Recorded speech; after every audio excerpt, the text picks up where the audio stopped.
So guys welcome back to the second part of our Jawai dam series. मतलब मुझे खुद को पता नहीं था कि हम ये वाली ट्रिप इतने अच्छे से कर पाएंगे। बहुत सारी चीज़ें हुई, बहुत सारे एक्सपीरियंसेस लिए हमने इस वाली ट्रिप से, जो कि मैं वीडियो के एंड में आपको शेयर करूंगा। एंड प्रोबेबली लॉकडाउन वगैरह सब खुलने के बाद में हम ट्राई करेंगे कि या तो हम इसी चीज़ को एक बार फिर से विजिट करें, क्योंकि ऑलमोस्ट 1 साल होने वाला है, या फिर हम कोई नए रूट्स ट्राई करेंगे। So welcome back to channel everyone, I hope you guys are doing well. So guys second part start करने से पहले बता दूं कि अगर आपने फर्स्ट पार्ट नहीं देखा है तो आधी कहानी वहाँ पर है, तो एक बार जाके देख के आओ। एंड सेकंड पार्ट में भी मैं सेम वैसे ही नरेट करने वाला हूँ, बिकॉज हमारी ऑडियो फाइल्स कुछ मिस हो गई थी। सो फटाफट स्टार्ट करते हैं। सो गाइस टाइम तो मुझे ढंग से याद नहीं है, बट 10 या 11 बजे के आसपास में हम जवाई डैम एंटर हो चुके थे। एंड एंटर होते ही जो रास्ता वहाँ पे बना हुआ था, ओ माई गॉड, जब हम निकलेंगे उस टाइम मैं थोड़ा बहुत शूट किया हूँ, तो आप उसमें देख सकते हो कि रास्ता किस तरीके का था जवाई डैम का। ऐसे रास्ते मुझे बहुत ज़्यादा पसंद है जहाँ बीच में रोड होती है और आसपास बहुत सारी ग्रीनरी, और आगे का आप खुद ही देख लो। सो फाइनली जवाई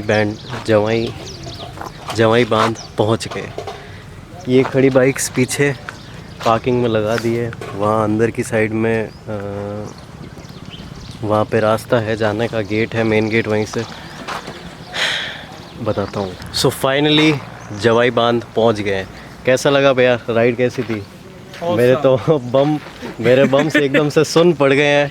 इतनी देर अभी अपन ने कितना, हमने 1 घंटा 40 मिनट खींचा है, क्रूज़ किया है पूरा ओम बन्ना से लेकर यहाँ तक, और पूछो मत इतनी खतरनाक राइड थी। पहले तो हाईवे बहुत अच्छा सा था, क्रूजिंग वगैरह थी, उसके बाद में थोड़ी ऑफ रोड आई, मतलब ख़राब सी रोड आ गई की थोड़ी हालत बहुत ज़्यादा हालत ख़राब थी। और सुमेरपुर एंटर करने के बाद तो ख़त्म, इतनी ख़राब रोड्स थी। और अभी एक और सीन हुआ, अभी जब ये वाला रास्ता था around 5-6 kilometre total of road, ऐसे मतलब दिखाने के लिए नेचर वाइज बहुत अच्छा था, बट गोप्रो ने फिर धोखा दे दिया हमको। और सबसे पहले आपको बता दूं, गाड़ी ने धोखा दिया। ये आप देख सकते हो, चेन पूरी सूखी पड़ी है। और जब हम हाईवे पर क्रूज़ कर रहे थे तब एकदम से ऐसे शक शक आवाज़ आने लग गई, तो मैंने रोका, पूछा भैया से कि क्या हो रहा है, तब नज़र गई चेन पर, और चेन पूरी सूखी पड़ी थी, ड्राई है पूरी मिट्टी लगी हुई है। क्योंकि अभी ये हफ्ते मैंने बाइक बहुत ज़्यादा चलाई है, तो बिल्कुल ध्यान गया ही नहीं कितनी मिट्टी लग गई, कितना उस पर कीचड़ गया सब कुछ। और एक बार वापस से हम टेलीस्कोपिक फोक्स देख लेते, क्या पता फिर से सील चली गई हो। नहीं, अभी तक तो सेफ़ है, क्योंकि इसकी सील मैंने जस्ट अभी चेंज करवाई है 1 हफ़्ता पहले। बहुत ख़राब हुआ था मेरे साथ। और ये बाइक्स की हालत देख लो, एकदम गंदी बाइक लेके आया था मैं इनकी, तो फिर भी चलो थोड़ी बहुत साफ़ थी, पूरा ख़राब। और ये देखो, ओम बन्ना से हम जब निकले थे उसके बाद ये हालत है वाइज़र की। चलो भैया अंदर ही चलते अब तो। ऐसे पहाड़ हमको देखने को मिले, बस वही गोप्रो ने धोखा दे दिया। सो गाइस इस पार्ट के बाद में हमने काफ़ी वहाँ के लोकल से बात करी हमको बाइक्स ले जाने के लिए, बट उन्होंने हमें ले जाने नहीं दी। बड़ी मशक्क़त और मेहनत के बाद आ गए हैं ऊपर। ये रहा पूरा डैम का रास्ता वहाँ पीछे तक। और ये कितनी सीढ़ियाँ चढ़ी होगी भैया अपन ने? 200 ऑलमोस्ट नीचे ऑलमोस्ट। और यहाँ पर बहुत ही ज़्यादा खूबसूरत माउंटेन्स, छोटे छोटे से, बहुत ही प्यारे लग रहे हैं। कलर इतना अच्छा आ रहा है, बस बाइक के साथ फ़ोटो खींच सकते हैं, मज़ा आ जाता। पर परमिशन दी नहीं उन्होंने। भैया बता रहे ऐसे टाइम में अगर कोई लोकल साथ होता तो मज़ा आ जाता। ये वाला जो रास्ता देख रहे हो, ये पूरे रास्ते से बाइक बहुत आराम से ऊपर आती, पर लाने नहीं दी उन्होंने। और यहाँ से व्यू दिखाऊँ ऊपर से, बहुत शानदार। यहाँ से भी एक रास्ता है यहाँ पर।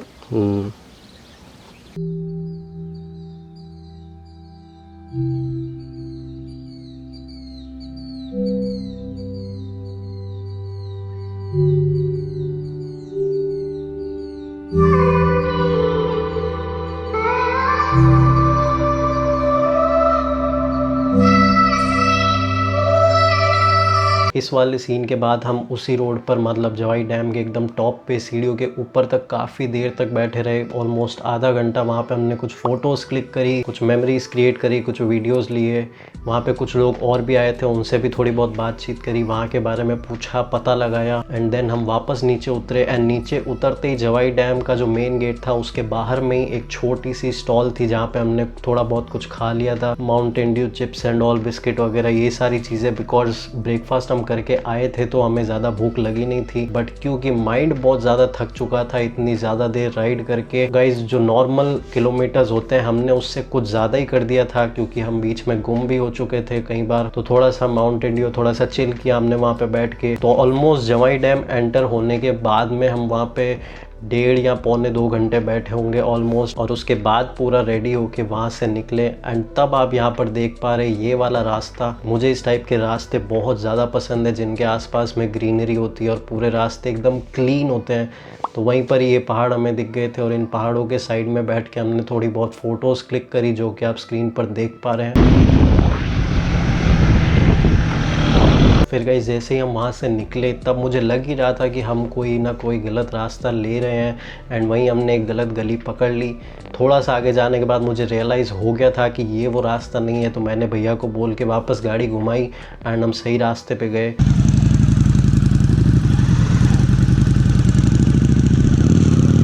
तो जैसे तैसे वापस से सही रास्ता ढूंढ के जब हमें रेलवे क्रॉसिंग दिखी तब हमें याद आ गया कि हाँ ये वाला जो रास्ता है यहाँ पे हमको जाना था।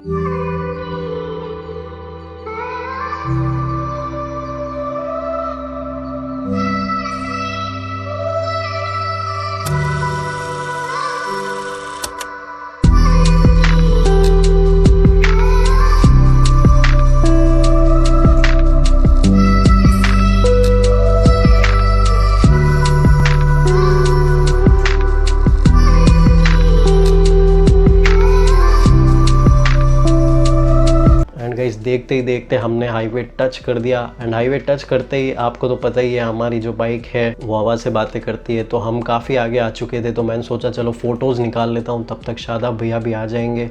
तो मैं सांडे राव के यहाँ पर जो एक बोर्ड लगा था वहाँ रुक के उनका वेट कर रहा था।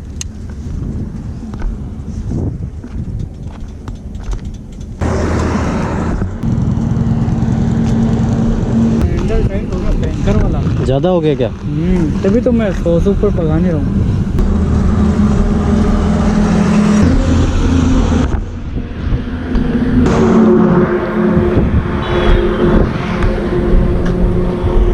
के आते ही हमने वहाँ पर भी काफ़ी सारी फ़ोटोज़ क्लिक करी, छोटी बड़ी सारी। एंड तब उन्होंने मुझे एक बात बताई जो कि यहाँ पर एक ट्विस्ट है कहानी में, कि जब हम आ रहे थे यानी पिछले वाले वीडियो में जब हम जोधपुर से जवाई डैम आ रहे थे तब एक खड्डा था।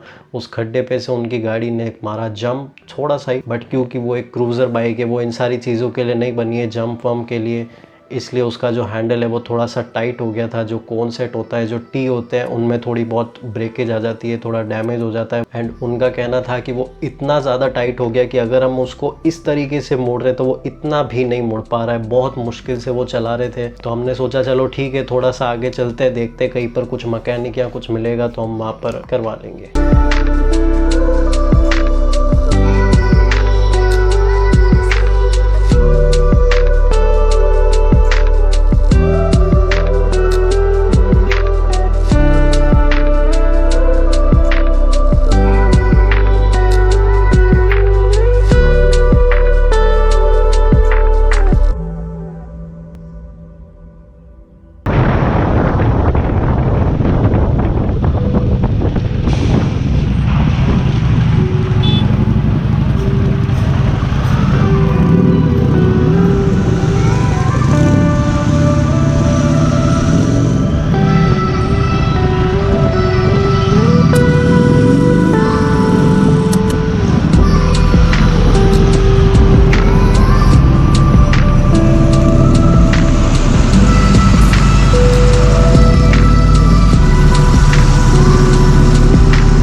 एंड गाइस चलने के बाद में फिर एक छोटा सा ट्विस्ट आता है कहानी में, क्योंकि पिछले वाले पार्ट में मेरा थोड़ा बहुत ज़्यादा हो रहा था लेकिन इस बार वाले में उनके साथ में हो रहा है। तो यहाँ पर आपको याद होगा कि मैंने पिछले वीडियो में एक बात आपको बोला था कि एक पार्ट है वो याद रखना आप, जो कि एक रास्ता था वो ये रास्ता था। एंड यहाँ पर जो दूसरी वाली लेन थी वो पूरी की पूरी बंद थी, और जो एक रोड थी उसी में 2 लेन चला रहे थे ये लोग। बीच में उन्होंने पाइप जैसे कुछ लगा रखे थे, जिसकी वजह से आधे लोग इधर से और आधे लोग इधर से जा रहे थे। वहाँ पर काफ़ी ज़्यादा टाइम वेस्ट हो गया था। जो नॉर्मल टाइम हमको लगना चाहिए था उससे ऑलमोस्ट 1 घंटा हमको ज़्यादा वहीं पे लग गया, उसी पैच के अंदर में। ये अंकल बहुत रिस्क ले रहे हैं, बहुत बड़ा रिस्क ले रहे हैं। नहीं, हम ऐसा रिस्क नहीं लेंगे भाई, हमको इतनी जल्दी नहीं है। तो यहाँ पर ये जो सिंगल रोड है इसी पे पूरा एंड तक कर दिया है। अब मे भी इस रोड पे काम चल रहा है या क्या पता नहीं, जो भी है। सुबह आते टाइम भी हमको इसी रोड की वजह से काफ़ी लेट हुआ था। मतलब ये वाली रोड को क्रॉस करने के लिए हमको 15 से 20 मिनट लग गए, जबकि ये रोड अगर हम इधर से खींचते तो हार्डली 1 to 1.5 मिनट, इससे ज़्यादा की होती ही नहीं। 1.5 मिनट के अंदर ये रोड हम पूरी कवर कर लेते, तब ये जो इन्होंने कर रखा है इसकी वजह से ट्रैफिक बहुत हो रहा है। और ये इस साइड वाली जो ये लेन बहुत छोटी है, उधर वाली बड़ी थी तो हम पास वाली रोड से निकल गए थे।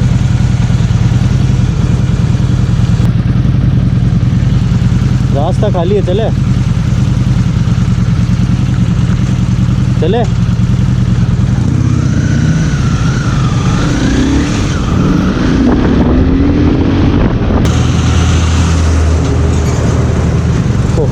गाइस, ये इतनी भारी भारी गाड़ी जा रही है, ब्रिज एकदम ऐसे ऐसे हिल रहा है।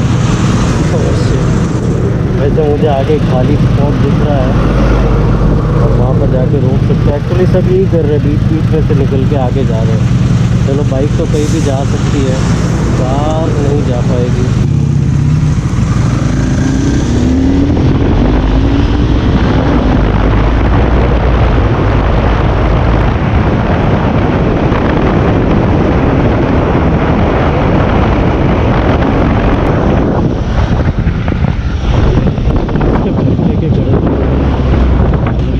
ये वाली जो चीज़ है ये आई थिंक पाइप है, तो ये पाइप ऐसे लेके खड़े थे जैसे कुछ मारने को रेडी हो गए थे। और ये आएंगे ऐसा, हाँ हजामत करो तुम्हारी। ये अंकल की बात लेकर तुम बहुत मस्त काम करता है मकसूद भाई। बट जैसे तैसे बाइक है करके हम साइड में से निकलते गए, ओवरटेक करते गए, और रेंगते रेंगते रेंगते हम वहाँ तक पहुँच गए जहाँ पे डाइवर्जन हमको मिल गया था। डाइवर्जन हो गया जरा खींचते हैं। But guys, diversion was the last time my GoPro went on recording. उसके बाद में उसकी बैटरी फिर से डेड हो चुकी थी, क्योंकि अगेन इतना ज़्यादा टाइम हो गया था। मैं उसको चलाए जा रहा हूँ। माना मैंने वीडियो में नहीं दिखाया बिकॉज पूरा टोटल हाईवे था, एंड जो चीज़ आप पिछले वीडियो में देख चुके हैं वो मैं इस बार क्यों दिखाऊं वापस रिपीटेटिव, इसलिए मैंने वो आपको दिखाया नहीं है। तो फिर हमने रोक के सोचा कि बहुत ज़्यादा हैंडल टाइट हो गया बाइक का, तो क्यों ना पाली में एंटर होके, क्योंकि पाली हमारे रास्ते में ही था, तो पाली में एंटर होके इसको बनवा लेते हैं जैसे तैसे। एटलीस्ट थोड़ा सा लूज़ करवा लेते ताकि जोधपुर पहुंच जाए, वहाँ पर फिर हम कोई ट्रस्टेड मैकेनिक जो होगा हार्ले वाला उससे करवा लेंगे। एंड फिर हम पाली में एंटर हो गए। लकीली हमको वहाँ पर एक जगह मिल गई जहाँ पर हमने उस गाड़ी को बनवा लिया। ये देखो, ये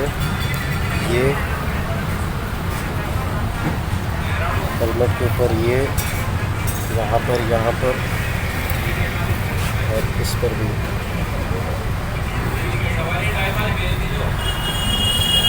ये सब कुछ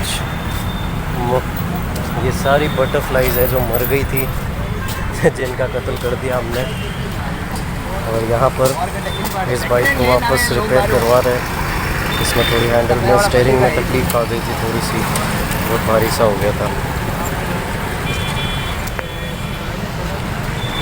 एंड गाइज़, ये वो लास्ट चीज़ थी जो मैंने रिकॉर्ड करी थी, क्योंकि GoPro को चार्ज करने का मुझे टाइम मिल नहीं रहा था। रास्ते में हम जल्दी से जल्दी घर पहुंचना चाहते थे और कैमरा निकालने का मेरा मन नहीं था, तो मैंने सोचा चलो फ़ोन से ही कर लेते हैं। और यहाँ पर आपको जो चीज़ देखने को मिली है वो है बटरफ्लाई, जो कि येलो ग्रीन टाइप के कलर में थी, जो कि लिटरली हमारे मुंह पे आके लग रही थी। वो तो अच्छी बात है कि हमारे वाइजर्स डाउन थे। जो बटरफ्लाइज थी वो हमारे वाइजर के ऊपर आके, बाइक के ऊपर आके, जैकेट्स के ऊपर आके मर रही थी। और उनका जो खून या जो भी चीज़ आपको देखने को मिले वो पूरा स्प्लैश अप हो रहा था। एंड गाइज अगर आप चाहते हैं कि मैं इस टाइप के थोड़े एक्सपीरियंसेस और शेयर करूँ तो आप कमेंट कर सकते हैं इस वीडियो के नीचे। एंड एक छोटी सी एडवाइस आप लोगों को देना चाहूँगा, जैसा हमने किया है उस टाइप का आप ट्राई मत कीजिएगा, क्योंकि हम लोग शॉर्ट राइड्स तो करते रहते हैं जो कि संडे राइड्स होती है, जैसे कि 60, 70, मैक्स 90 या 100 किलोमीटर्स की। इस बार हमने सोचा कि क्यों ना थोड़ा सा और पुश करते हैं, कहीं बीच वाली जगह में चले जाते हैं। तो वहाँ हमने सोचा कि जवाई डैम जाते हैं, जो कि ऑलमोस्ट 160, 170 था, बट उससे कई ज़्यादा ही किलोमीटर्स हम चल गए, बिकॉज हम पहले घूम गए। सेकेंड टाइम में हमने पाली में एंटर कर दिया था, और भी बहुत सारी चीज़ें हुई थी रास्ते में जो कि गोप्रो में कैप्चर नहीं हुई है। इसलिए आई वुड सजेस्ट कि अगर आप कोई नई जगह जा रहे हैं जैसे कि जवाई डैम, तो एटलीस्ट एक गूगल मैप साथ में रखिए, जो कि हम लोग ने नहीं किया था। हम लोग बस पूछते पूछते पहुंच गए। एंड सेकंड चीज़, हमेशा अपनी बाइक को चेक करें, उसके बाद में ऐसी राइड्स पे निकले, क्योंकि इस राइड पे जाने से पहले पूरा वीक मैं बाइक चला रहा था, पूरा वीक। इसलिए बाइक की बाहर से भी कंडीशन बहुत ज़्यादा गंदी हो रखी थी, वॉश्ड नहीं थी, उसकी चेन ल्यूब नहीं थी। मैंने बस सुबह सुबह उठा, फ्यूलिंग करवाई और निकल पड़ा। एंड क्योंकि आज से 9 महीने पहले की बात है, उसके बाद मैंने ये जो प्रॉब्लम आई थी, ये शक वाली, इसको टोटल ठीक करवा लिया था। एंड आई गेस उसके लिए मुझे एक अलग वीडियो बनाना पड़ेगा। सो जब भी मैं वो वीडियो बनाऊंगा I let you know guys. Till then आपको ये राइड की वीडियोस कैसे लगे प्लीज़ कमेंट डाउन बिलो, और सारी। एंड आई होप कि आगे भी मैं ऐसे वीडियोस लाता रहूँगा। So that's for the video guys, I hope you liked it. If you did, please give it a thumbs up. जल्दी मिलते हैं ऐसे किसी नेक्स्ट वीडियो में। Till then, goodbye, take care, God bless you all, and I'll see you in the next one. Also guys, next वाला video भी बहुत ही ज़्यादा अमेजिंग होने वाला है, so stay tuned.